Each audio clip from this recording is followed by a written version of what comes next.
Hey guys, welcome to today's video. We're going to be talking about Tua Tagovailoa and what he was able to do last season for the Miami Dolphins. We're going to be breaking down his season tape in a film session and determining why I think he's the guy moving forward for the Dolphins. But before we dive into it in just a sec, please drop a quick like and a sub on today's video. That would really help my channel grow. I'd really appreciate that. With that said, let's dive right into it, and I hope you enjoy it.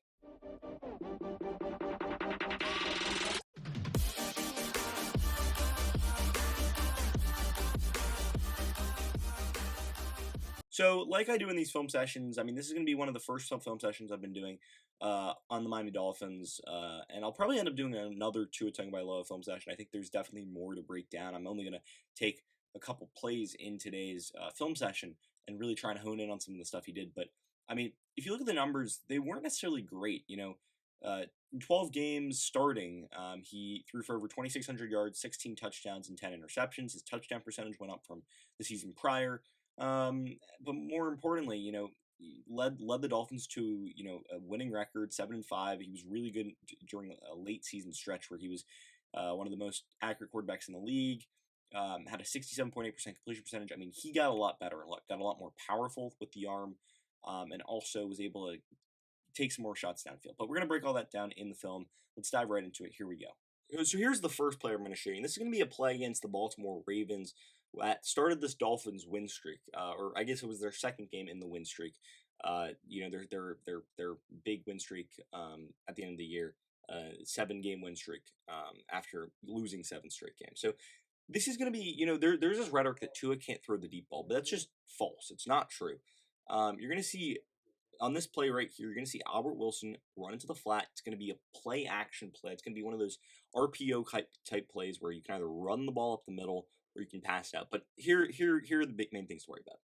Albert Wilson's going to run into the flat, and then as the main option deep downfield, you're going to have Jaylen Waddle come in on this corner route. But a deep corner route. But I love exactly what Tua does here. So number one, he's really mastered the RPO, and you're going to see that here in today's video a ton of times where the RPO just really opens up the offense. His number one instinct too, you see the safety over here, he's going to drop back into coverage just like there. And once again, he wants to get Jaylen Waddle going, right? So he needs to hold the eyes of the safety for just a moment to get Waddle in behind him and into the second level of the defense. And that's exactly what's going to happen here. So he first looks at Albert Wilson, and what that does is that brings the defense this way. It's also going to freeze this defender, and it's going to freeze the safety who's just out of the picture down over here. But as soon as Tua is like, okay, I'm not going to Albert Wilson here, steps up in the pocket here, looks downfield, and makes this absolutely beautiful throw, right? And this is a great throw. Number one, it's to the outside of the field. It's right on the money for Jaylen Waddle. Jaylen Waddle only has to go up and catch it, uses his body to protect from the football, but this is just in a good spot.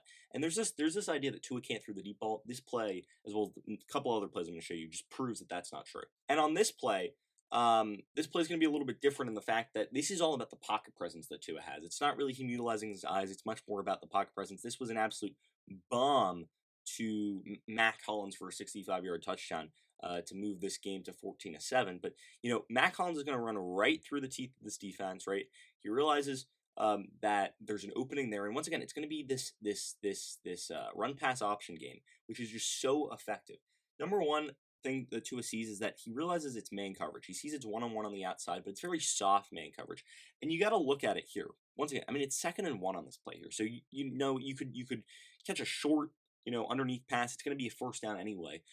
And on 2nd and short, offenses really like to take deep shots. So maybe giving a little bit more space is really smart from the defensive perspective. However, at the same time, Tua does a fantastic job here. And this is really why I think the RPO game is perfect for him, is because he's all in his head quarterback. He's a decision maker. That's what he is.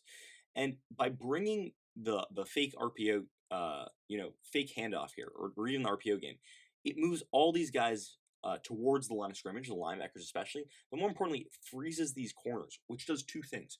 One, it just it allows the wide receivers to get in behind these corners a little bit more, but it also allows the receivers to have that speed advantage, right, on a flat-footed corner, and that's exactly what happens here.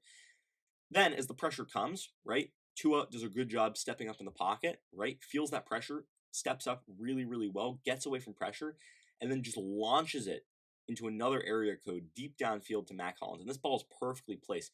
Look how it's right on that outside. It's away from any defender. It's not underthrown. It's not overthrown. It's on the money. Allows Hollins to go after the catch and then get in for a touchdown. This is a fantastic throw there by Tua Tagovailoa, which at this point was his career-long throw. This just shows he can throw the ball deep and on the money. So there are a few things here on this play call. Number one, it's all about the chemistry with Jaylen Waddle. You're going to see Jaylen Waddle right here, but I just absolutely love this play call. Number one, it's man coverage, which means these guys are all lined up one-on-one on the outside. And I love this play call by the offense here because it's kind of a rub route that gets Jaylen Waddle open. I'm going to show you exactly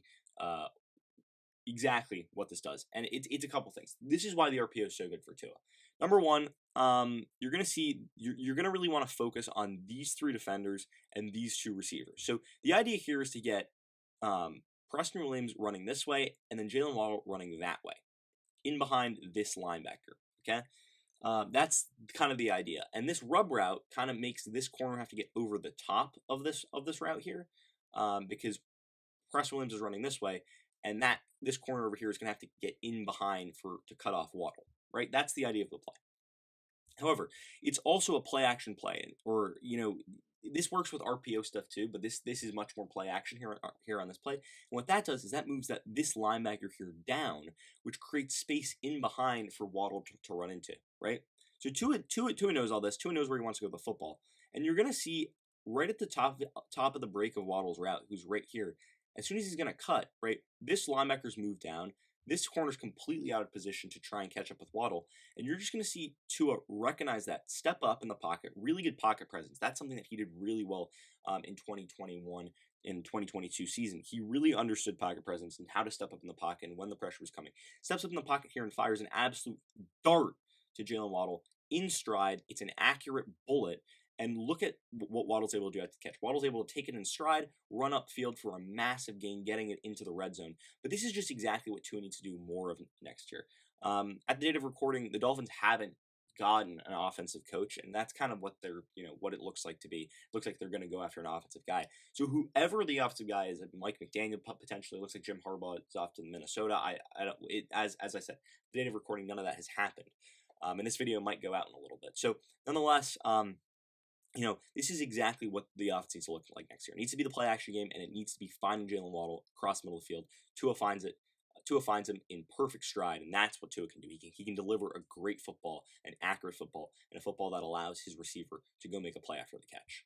So we showed a little bit of Tua's ability to throw the ball deep, much more with power rather than touch. This one is all going to be touch. You're going to see one-on-one on the bottom of your screen. You're going to see Devontae Parker lined up.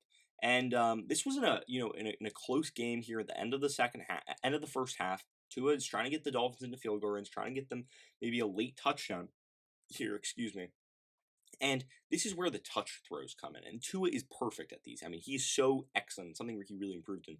But right here, Devontae Parker's just kind of going to run around this corner and try and skirt to that outside part of the field. He's going to try and just get to that outside edge. And all Tua is doing here is he's trying to put that back shoulder throw. So away from this defender, as Devontae Parker is one of the best 50-50 jump ball receivers in the league. And Tua, all he's got to do is find that back shoulder. And just look at this accuracy. Takes a small drop. He sees it's one-on-one the entire way. That's exactly where he wants to go with the football, right? He knows the matchup he has. Devontae Parker is going to be more or less beat anyone in one-on-one matchups that just are high-pointing the ball. And this is just a beautifully thrown ball. Just look at how this is a perfect timing, perfectly run route. And all he's got to do is Devontae Parker's just got to turn, use his shoulder to ward off the defender, and that's a beautiful back shoulder throw. The accuracy is superb here. But more importantly, it's the chemistry with his receivers and the timing. But this is just, everything is just perfect in this play here. And he's just got the timing down, he's got the touchdown, and he's got an absolutely beautiful throw to Devontae Parker, really on that outside shoulder. Because once again, if this ball is anywhere more towards the inside, that's a deflection, and that's incomplete. If it's more to the outside, it's not a catch, but it's perfectly placed for Tua to go out, for Devontae Parker to go out and make that catch to pick up the first down. Really, really nice throw here by Tua against the Giants. The Dolphins also love to run a little misdirection, at least they did last year. And Tua was a big proponent and a big advocate of that. Something he really succeeded in, especially when he got moving outside the pocket, especially moving to his left. Remember, he's a left-handed quarterback, so moving to his left is really good. Anyway, on this play here, the misdirection is Myles Gaskin going this way, and then basically everyone else going this way. So at first, it looks like it could be a run play. Maybe you get a few blocks going this way, and Myles Gaskin tries to get to the outside. However, in reality, Myles Gaskin's going to go this way, right? And then Tua is actually going to run out to the left. All these blocks over here are going to be trying to get, protect that left-hand side. And you're going to have Isaiah Ford come underneath. You're going to have Mike Gesicki come here, as well as Devontae Parker come here. And that's going to be the route. And as Tua moves to the left, he's going to look for an option. And this is what I love about Tua. He's really accurate throwing on the run, especially towards his left. Remember, he's a left-handed quarterback, so you have the misdirection. You see all these blocks protect that right side, so now Tua can freely move to the left. And it's simple, just finding the holes in the defense. Tua, at first, doesn't really see that there's much here, right? Looks like he's looking towards that back corner of the end zone, maybe trying to get Gesicki, but he's kind of locked up. Devontae Parker isn't there, and Isaiah Ford definitely isn't there here. But Tua is patient. He's really patient. He has a lot of time. He can wait a little bit. Here, it looks like he's going to try and hit that back corner. Still doesn't really like it. He's patient, and at the last second, fires an absolute dart here to Isaiah Ford. Perfectly thrown ball. Once again, on that sideline, allows the receiver to use his shoulder and his back to really protect that football, and that's a touchdown. So really nice play there from Tua Tagovailoa, but he's really deadly when he's making plays and making decisions while running towards his left, really accurate on the run. Remember, he had a 67.8 completion percentage this year, really, really high, especially among NFL quarterbacks, but especially compared to his rookie season numbers. And once again, the rhetoric of Tua can't throw the ball deep, it's outrageous. Once again, it's one-on-one coverage everywhere, and you've got, what the Saints are showing is a single high safety look, but the single high safety is playing much more towards the side of the field. Remember, there's 1, 2, 3, 4, 5, 6, 7, 8, 9, 10, 11 guys on the football field, right? Which means that is a single high safety. There's not another safety over here. So it's a single high safety look. It's a blitz. They're rushing 5, and more importantly, it's man coverage along the outside everywhere. What I love from here is you've got Mac Hollins. And Mac Hollins and Tua had this weird connection last season. It was actually really productive and really successful. And they made a lot of big plays, a lot of touchdown catches, a lot of clutch plays down the stretch. But Mac Hollins is just going to try and beat his corner here and just run down the field. Once again, this safety is not in the middle of the field, so it's not like he can get there easily. He's preferring this side because he sees Devontae Parker over here, and he knows Devontae Parker on 3rd and 9. He's a guy, maybe they try and get a slant pass. He tries to cut that off, but he's trying to take away this half of the field because he doesn't want Devontae Parker one-on-one. He finds that scary. Tua sees this, realizes that Mac Hollins, if he runs that route there, he's going to be wide open if he beats his corner, and that's exactly what he does. Beats his corner off the line of scrimmage. Tua sees that immediately, turns back slightly towards the middle of the field, isn't quite looking at Mac Hollins, he's kind of looking this way, so he doesn't get that safety over the top to move that much, and then simply steps up and throws an absolute dime. And you just see how far the safety is out of position. Once again, he was preferring that half of the field, but Tua kind of held him there a little bit, and just look at where this ball is placed. It's not underthrown, it's not overthrown, it's put right into the lap of Mac Hollins. Ideally, it could have been a little bit thrown, tiny bit more, but this is still a great throw and catch from Tua and Mac Hollins here. Really on the same page, and just Mac Hollins able to put out his hands and corral it. But this is just a beautiful throw deep downfield with touch. So the rhetoric that Tua Tagovailoa can't throw the ball deep, it's not true. Just let Tua throw, and he's going to be able to be really successful. And then there's this play, and this is kind of the quintessential Dolphins look here. It's the classic RPO. You got the tight end over here running the quick slant, and you've got and you've got the running back on the RPO action. And that's exactly what it is. All here that this shows is Tua's decision making. Tua's got great decision making, and he did it time and time again for the Miami Dolphins. Excuse me. He did it time and time again for the Miami Dolphins last year. Basically, what he's looking for here is, do these linebackers bite? If these linebackers bite, he throws the ball. If these linebackers don't bite, he runs the ball. He hands the ball off. And what happens here? Play comes, these linebackers bite on the football. That means that all the space in behind them is wide open. And he sees that the linebackers have bitten, and simply just throws it over the top of those linebackers to Mike Gesicki for the first down. It doesn't get simpler than that.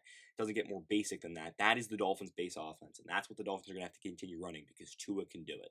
And I kind of hinted at it earlier, but you know, Tua Tagovailoa is has great, has really really great pocket presence. He really understands where defenses are and how they're trying to attack him. And on this play right here, this defense, they get to him. Matt Judon is right in his lap. That's a clear hole that doesn't end up being picked up. But Tua can also run. He's a mobile quarterback. We saw him throw on the run a little bit earlier. We saw him move up in the pocket, but here he moves up, does a really good job evading defenders, and then simply just gets outside the pocket and runs. And that's all he does here. 3rd and 8. This is a clutch play. Sees there's nowhere to go with the football. Simply just puts his head down, runs, picks up the first down. That's a massive play to move the chains here.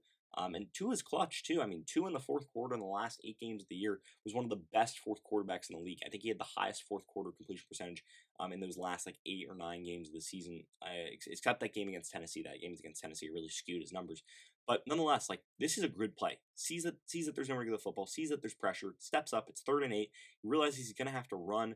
Tries to throw there. Nope. He's gonna tuck it and run. Picks up the first down. Puts his head down. Really nice play there from Tua, showing he can run the football too.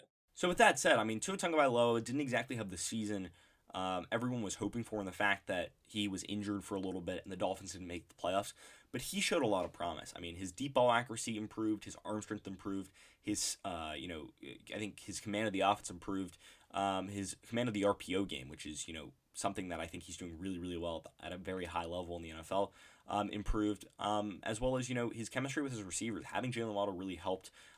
His deep ball with touch really helped. I think having a potential run game next year is going to be a big thing. The Dolphins have a lot of cap space this offseason.